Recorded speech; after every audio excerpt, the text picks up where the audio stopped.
শ্রী রামদাসজির সিদ্ধিলাভের পর অসাধারণ যোগৈশ্বর্য প্রকাশের অনেক ঘটনা শ্রী ১০৮ স্বামী সন্তদাসজি মহারাজ তাহার জীবনচরিত গ্রন্থে লিখিয়াছেন। তাহার মধ্যে কয়েকটি ঘটনা এইরূপ। সিপাহী বিদ্রোহের সময় একবার শ্রী রামদাসজি যমুনার তীর দিয়া আগ্রার দিকে অগ্রসর হইতেছিলেন। ওই সময় যমুনার জলে ভাসমান গোড়া সৈন্য বোঝাই এক জাহাজ হইতে একজন গোড়া সৈন্য রামদাসজির মস্তক লক্ষ্য করিয়া পরপর ২টি গুলি ছুঁড়িল। ২টি গুলি তাহার গণ্ডের ২ পার্শ্ব দিয়া চলিয়া গেল। গোড়া সৈন্য উত্তেজিত হইয়া তৃতীয়বার গুলি ছুঁড়িতে উদ্যত হইলে রামদাসজি মুহূর্তকালের জন্য চক্ষু মুদ্রিত করিলেন। তখনই গোড়া সৈন্যের হস্ত হইতে বন্দুকটি অকস্মাৎ স্খলিত হইয়া যমুনার জলে ডুবিয়া গেল। তাহা দেখিয়া গোড়া সৈন্যটির চৈতন্যোদয় হইল। তখন ওই ঘটনা অবগত হইয়া সেই গোড়া সৈন্যটি এবং অন্য সৈন্যগণ জাহাজ হইতে নামিয়া মাথার টুপি খুলিয়া শ্রী রামদাসজিকে অভিবাদন করিতে লাগিল। একবার শ্রী রামদাসজি ভ্রমণ করিতে করিতে হাতরাসে গমন করিলে তথাকার এক জমিদারের কোনো পুত্র সন্তান না থাকায় তিনি তাহার নিকট একটি পুত্র সন্তানের জন্য প্রার্থনা জানান ও তাহার পুত্র হইলে শ্রী বৃন্দাবনে শ্রী রামদাসজির জন্য একটি ঠাকুরজির মন্দির নির্মাণ করিয়া দিবেন, এই কথা তাহাকে জানাইলেন। শ্রী রামদাসজির আশীর্বাদে ১ বৎসরের মধ্যে যথাসময় তাহার একটি পুত্র সন্তান জন্মিল। তৎপর শ্রী রামদাসজি ওই জমিদারের নিকট পুনরায় আসিয়া তাহার কথা মতো শ্রী বৃন্দাবনে ঠাকুরজির জন্য মন্দির নির্মাণ করিয়া দিবার জন্য বলিলেন। কিন্তু শ্রী বৃন্দাবনে কোনো মন্দির নির্মাণ করিয়া দিতে জমিদার তখন সম্মত হইলেন না এবং তৎপরিবর্তে তাহার গৃহের সন্নিকটস্থিত তাহার বাগান বাড়িতে মন্দির নির্মাণ করিয়া দিবেন বলিলে শ্রী রামদাসজি অত্যন্ত অসন্তুষ্ট হইলেন। তাহার কোপাগ্নিতে ৩ দিনের মধ্যে জমিদার পুত্রের মৃত্যু হইল। জমিদার পত্নী আসিয়া শ্রী রামদাসজির পদতলে পতিত হইয়া ক্ষমা ভিক্ষা করিয়া আর্তনাদ করিতে থাকিলে শ্রী রামদাসজি তাহার আরেকটি পুত্র হইবে বলিয়া আশীর্বাদ করিলেন এবং বলিলেন, তোমার নিকট আমি কিছুই চাহি না, কিন্তু সাধুকে কথা দিয়া কথা না রাখিলে শাস্তিভোগ করিতে হয়। তাহার আশীর্বাদে ওই জমিদারের আরেকটি পুত্র সন্তান লাভ হইয়াছিল। তৎপর শ্রী রামদাসজি বৃন্দাবনে ফিরিয়া আসিয়া প্রথমত কেমার বনের দাবানল কুণ্ড আশ্রমে কিছুদিন অবস্থান করিয়াছিলেন। এখানে তিনি সাধু সেবায় আত্মনিয়োগ করেন। বড় বড় বাসনপত্র তিনি নিজ হস্তে মাজিতেন। বন হইতে ৩-৪ মণ ওজনের কাঠের বোঝা মাথায় করিয়া আশ্রমের জন্য আনয়ন করিতেন।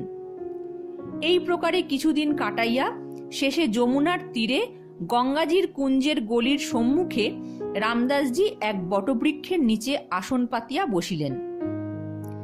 শিষ্য গরিবদাসজি তাহার সেবায় নিযুক্ত রহিলেন।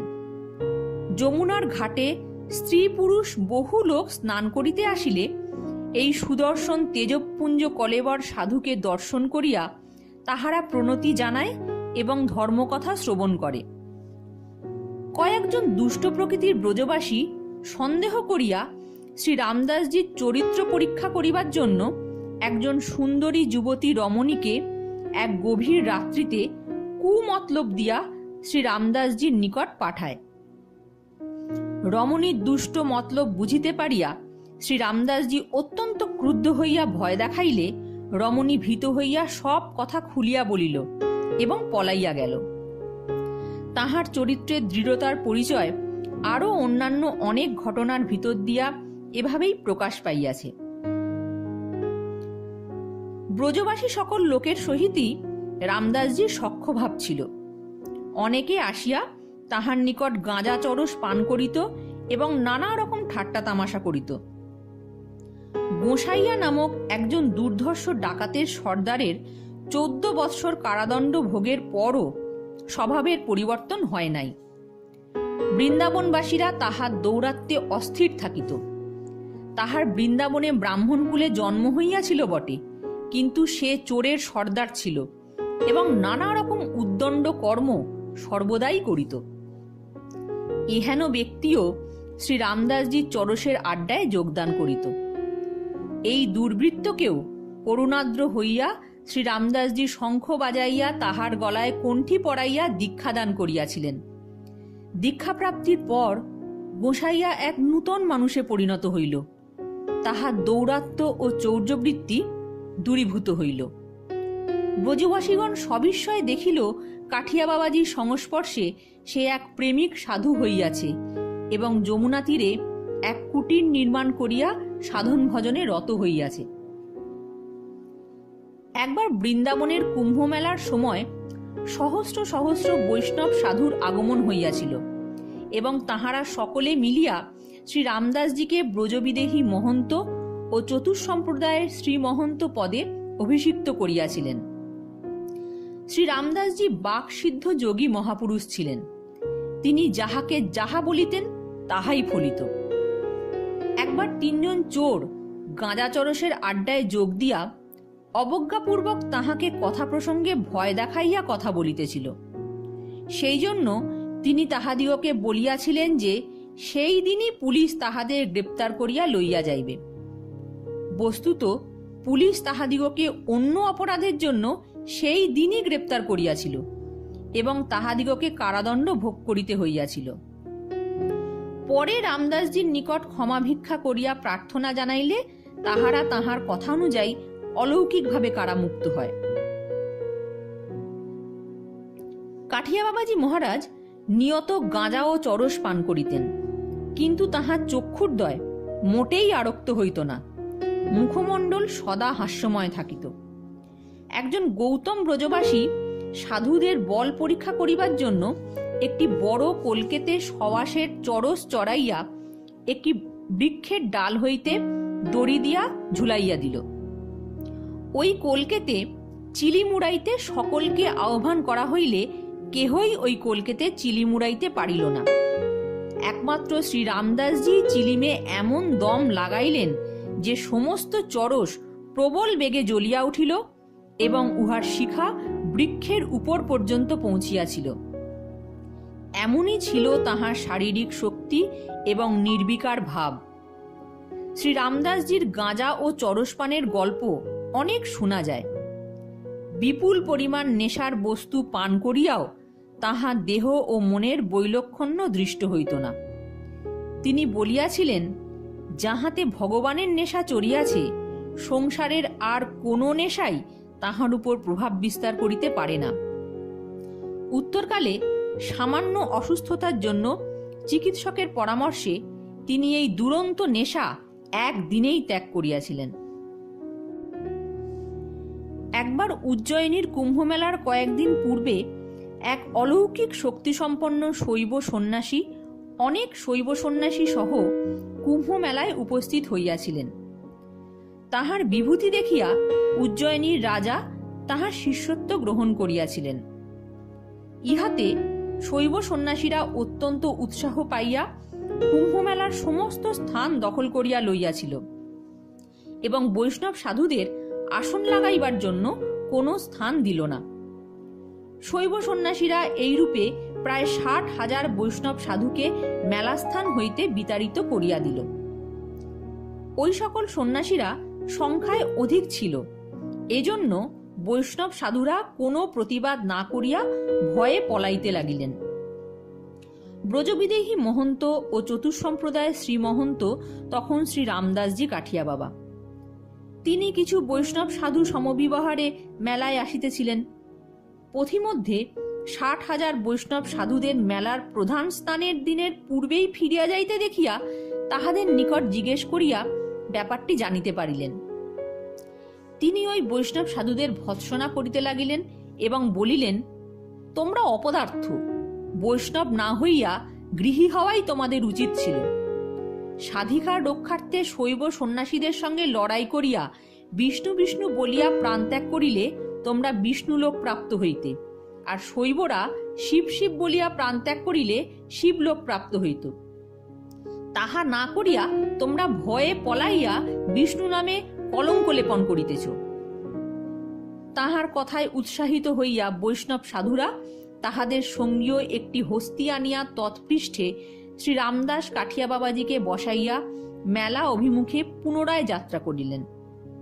শ্রী রামদাসজি তেজপুঞ্জ কলেবর দেখিয়া এবং বৈষ্ণব ফৌজ দেখিয়া সন্ন্যাসীরা ভয়ে কোনো বাধা প্রদান করিল না। বৈষ্ণব সাধুরা মেলায় তাহাদের স্থান দখল করিয়া লইলেন এবং কুম্ভমেলার কাজ নির্বিঘ্নে সম্পন্ন করিলেন। এমনই ছিল শ্রী রামদাস কাঠিয়া বাবাজি মহারাজের ব্যক্তিত্ব এবং আধ্যাত্মিক শক্তি।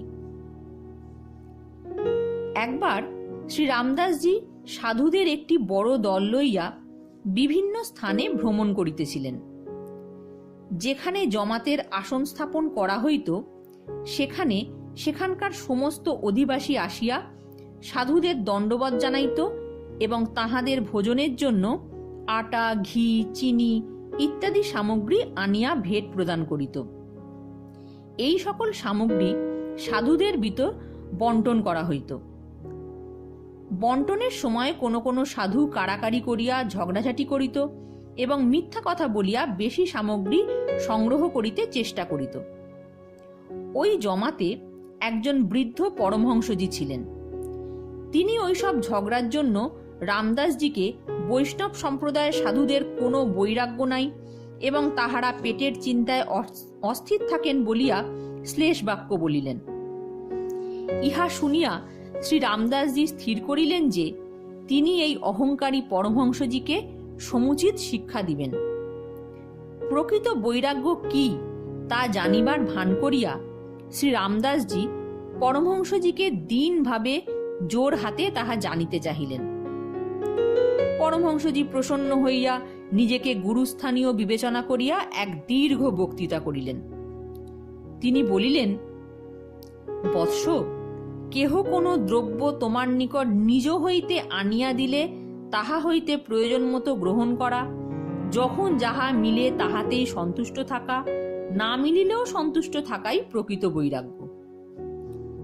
কাঠিয়া বাবা তখন হইতে তাহার আসন পরমহংসজির আসনের পার্শ্বে পাতিবেন এবং অন্যান্য সাধুরা এইরূপ বৈরাগ্য পালন করুক বা না করুক তিনি ইহা পালন করিতে চেষ্টা করিবেন বলিয়া পরমহংসজিকে বলিলেন। শ্রী রামদাসজির গোপন পরামর্শে সঙ্গীয় বৈষ্ণব সাধুরা যখন যে গ্রামে আসন পাতিতেন তখন গ্রামের ভিতরে যাইয়া নিজেদের আহার্য গ্রহণ করিতেন, আর শ্রী রামদাসজি ও পরমহংসজি আসন পাতিয়া অভুক্ত অবস্থায় বসিয়া থাকিতেন। শ্রী রামদাসজির ইচ্ছায় কোনো ঋদ্ধি সিদ্ধি অর্থাৎ খাদ্যবস্তু আসিত না। শ্রী রামদাসজি কেবল গাঁজা, চরস ও ভাং পান করিয়া এবং পরমহংসজি কেবল জলমাত্র পান করিয়া কাটাইতেন, কারণ কেহ তাহাদের জন্য কোনো আহার্য বস্তু আনিত না। এইরূপে তাহারা প্রতিদিন পরিক্রমা করিতে লাগিলেন।